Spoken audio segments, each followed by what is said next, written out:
Live free and love it.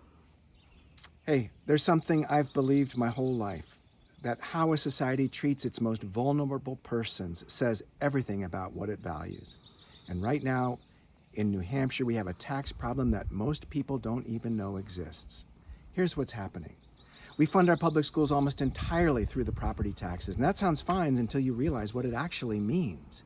If you rent an apartment in a working class town, your landlord pays high property taxes and passes that cost straight on to you for your rent. If you own a modest home and you're paying the same rate as someone else with a mansion, the same rate.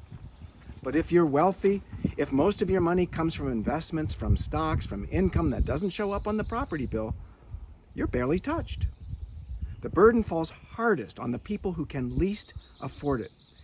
That's not a tax system, that's a transfer of wealth upward.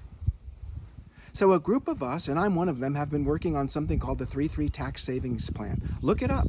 It's a modest 3% income that boosts funding considerably for all the public schools in the state of New Hampshire, and it lowers the property taxes, especially of those who are earning about $110,000 or less annually.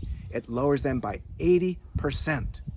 And our schools finally get fairly funded. Every kid in every town, not just the wealthy ones. Now I know income tax sounds scary in New Hampshire. I get it. I live here too. But I'd ask you this. Is the system we have right now actually fair? Because from where I stand as a pastor, as a legislator, as your neighbor, it isn't. We can do better, and I think we will.